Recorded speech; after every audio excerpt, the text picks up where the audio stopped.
ভারত শুধু আমাদের শত্রু না, এই স্বাধীনতা অর্জনের ফলে এখন যারা সুবিধা নিতে চাচ্ছে তারা আমাদের সবচাইতে বড় শত্রু।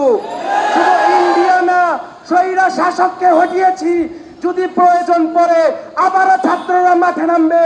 যারা নতুন করে চাঁদাবাজি শুরু করতে চাচ্ছে, দখলদারিত্ব শুরু করতে চাচ্ছে, তাদেরকেও হাসিনার মতন আমরা হটিয়ে দেব।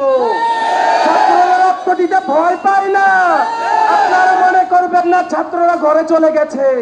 ছাত্ররা তাদের ক্লাসে ফিরে গেছে। দেশের যখন প্রয়োজন হবে ছাত্ররা আবারও মাঠে নামবে। ইন্ডিয়ার দালালদেরকে বলতে চাই, অনেক বাস্তবায়ন করেছেন ইন্ডিয়ার রীতিনীতি, এখন থেকে আর চলবে না। খেতাকাট্টি গোল করেন, ইন্ডিয়া চলে যান, আমাদের কোনো আপত্তি নাই। কিন্তু 2 দিন পর পর ভুইপুরার মতন মাথা বের করে বলবেন এইটা করো ওইটা করো, খামোশ করে দিচ্ছি, মাথাটা নিচে দাবিয়ে দেব। বাংলার জমিনে কোনো অস্থিরতা করতে দেব না।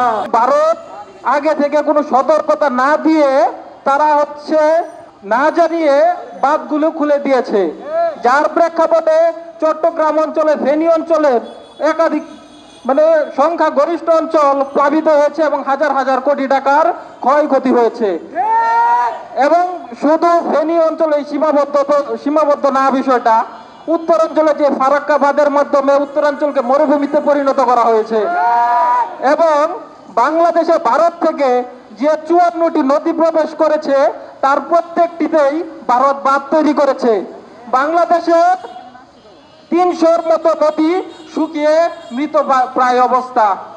এবং এর মাঝে শেষ হয় না ভারতীয় আগ্রাসন, সীমান্ত হত্যা আপনারা প্রকটভাবে দেখতে পাচ্ছেন। যা আমি ছোট ছিলাম, যা আমার মনে দাগ কেটেছিল, ভারতীয় সীমান্তে ফেলানি হত্যাকাণ্ড। তাকে শুধু হত্যা করে ছেড়ে দেওয়া হয়নি, তাকে সীমান্তে কাঁটাতারে ঝুলিয়ে রাখা হয়েছিল। এবং সেখানেই শেষ হয়নি, সাম্প্রতিক সময় আপনারা দেখতে পারবেন বাংলাদেশের অভ্যন্তরে ভারতীয় বিএসএফ ঢুকে নির্বিচারে গুলি চালাইছে, যা সরাসরি বাংলাদেশের সার্বভৌমত্বের উপর হস্তক্ষেপ। এবং তৎকালীন সরকার এটার বিষয়ে কোনো পদক্ষেপ নেয় নাই। গত 16 জুলাই থেকে 5 আগস্ট 20 দিনের রক্তক্ষয়ী সংগ্রামের মাধ্যমে ভারতীয় আগ্রাসনকে বাংলাদেশ থেকে চিরতরে বিতাড়িত করা হয়েছে। প্রিয় ভাইয়ের আমার, গত 5 আগস্ট বাংলাদেশ পুনরায় স্বাধীনতা লাভ করেছে। আমাদের একটি কথা বলতে চাই, গত 5 আগস্ট এক সাগর রক্তের বিনিময়ে বাংলার স্বাধীনতা আনলে যারা, আমরা তোমাদের ভুলব না, আমরা তোমাদের ভুলব না। যে সমস্ত ছাত্র জনতা রক্তের বিনিময়ে আমরা একটি স্বাধীন এবং সার্বভৌমত্ব আবার ফিরে পেয়েছি, স্বাধীন কথা বলার সুযোগ পেয়েছি, আমরা তাদের কোনোদিন বলবো না। গত 5 আগস্ট শুধু সরকারের হাসিনা নয়, ভারতীয় আগ্রাসনের পতন হয়েছে। প্রিয় ভাইয়ের আমার, আমি একটি কথা বলে শেষ করতে চাই, ভারতীয় গোয়েন্দা সংস্থা নতুন করে ষড়যন্ত্র শুরু করেছেন। আমাদের ভাতৃবাদী রাজনৈতিক দল বিএনপি এবং জামাতের মধ্যে একটি ভুল বোঝাবুঝির সৃষ্টির একটি অপপ্রচার চালিয়ে আমাদের মধ্যে যে বিভেদ সৃষ্টি করতে চায়, আজকে আমরা মাওনার এই জনসভা থেকে ঘোষণা দিতে চাই, বিএনপি, জামাত এবং বাংলাদেশের রাজনৈতিক দলগুলি একে অপরের ভাই। ভারত বাংলাদেশের উপর কোন জোর দিয়েছিল সেই পূর্ব পাকিস্তান যখন আমাদের ছিল তখন থেকেই। তখন আমরা এই পাকিস্তান থেকে আমরা স্বাধীন হয়েছি, কিন্তু ইন্ডিয়া থেকে এখন পর্যন্ত আমরা স্বাধীন হতে পারি নাই। এটা আমাদের দুর্ভাগ্য যে ইন্ডিয়া বারবার আমাদের বাংলাদেশকে তারা তাবেদারি তাবেদারি দেশ হিসাবে উন্নীত করেছে। বিশেষ করে একটি দল যখনই ক্ষমতায় এসেছে তখনই তারা বাংলাদেশকে একটি অঙ্গরাজ্য হিসেবে ব্যবহার করেছে। কিন্তু এদেশের তৌহিদি জনতা, এই দেশপ্রেমী মানুষ, তৎকালীন সময়ে বিএনপি সহ 4 দলীয় ঐক্যজোট যখন ক্ষমতায় ছিল তখন থেকে আমরা ভারত বিরোধী ছিলাম, তার আগে থেকে কট্টরপন্থী ছিলাম। ভারত আমাদের দেশকে শোষণ করা ছাড়া তারা আমাদেরকে কিছুই দেয়নি। প্রিয় ভাইয়েরা, আপনারা জানেন বাংলাদেশে আওয়ামী পন্থী, ভারতপন্থী, কোন ধরনের রাজাকার কোন ধরনের আলবদরকে আমরা বাংলাদেশে দেখতে চাই না। আপনারা যদি বাংলাদেশকে পছন্দ না হয়, ভারত যদি আপনাদের প্রিয় বন্ধু হয়, আপনাদের নেত্রী ভারতে বসে আছে। আপনারা যান ভারতে বসে থাকেন, ওই ভারত আপনাদের স্বামীর দেশ। আপনাদের স্বামীর দেশে আপনারা যারা দেশপ্রেমী আছেন, ভারত প্রেমী আছেন, তারা ওইখানে আপনাদের নেত্রীর সাথে বসে ভারতের নাগরিকত্ব নিয়ে আপনারা বসবাস করুন। আমরা দেখেছি আমাদের আলেমুল আমাদেরকে শাপলা চত্বরে কিভাবে হত্যা করা হচ্ছে। আমরা দেখেছি এদেশে কথা বলার জন্য, ভারতের বিরুদ্ধে কথা বলার জন্য বাংলাদেশ জামাত ইসলামীর নেতৃবৃন্দদেরকে অন্যায়ভাবে ফাঁসির কাস্টে ঝুলানো হয়েছে। আমরা দেখেছি এদেশে 90% মুসলমানের এদেশে ইসলামের কথা বলার জন্য মামুনুল হক সহ বিশ্ববরেণ্য আলেম কোরআনের পাখি আল্লামা দেলোয়ার হোসেন সাঈদীকে কিভাবে হত্যা করা হয়েছে। সংগ্রামী জনতা, আমাদের আজকে চিন্তা করার সময় হয়েছে। প্রশাসনের ভাইয়েরা এসেছেন, কোন দেশ প্রশাসন ছাড়া চলতে পারবে না।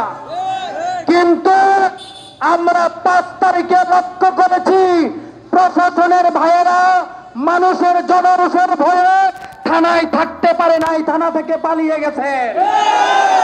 এই বিগত সরকার প্রশাসনকে লাঠিয়াল বাহিনী হিসাবে ব্যবহার করেছে। একটি পুলিশি রাষ্ট্র হিসেবে তারা 15টি বছর শাসন করেছে।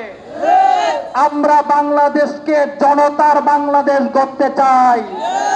আমরা পুলিশ প্রশাসনকে জনতার বন্ধু বানাতে চাই। আমরা পুলিশকে অন্যায়ভাবে ব্যবহার করতে চাই না। পুলিশ ভাইদেরকে বলতে চাই, সম্মানিত পুলিশ ভাইরা, আপনারা আমাদের বন্ধু, আপনারা দেশের নাগরিক, আপনারা দেশের অতন্ত্র প্রহরী, আপনারা কোন রাজনৈতিক ব্যক্তিত্বের কারণে জনগণের বিরুদ্ধে দাঁড়াবেন না। সম্মানিত ভাইয়েরা আমার, আমরা আজকে উদাত্ত কণ্ঠে ঘোষণা করতে চাই, বাংলাদেশের এই জমিনে যতগুলি জুলুম অত্যাচার হয়েছে প্রত্যেকটি জুলুমের দাঁত ভাঙা জবাব দেওয়া হবে। প্রিয় ভাইয়েরা আমার, বাংলাদেশ এখন নতুন বাংলাদেশ।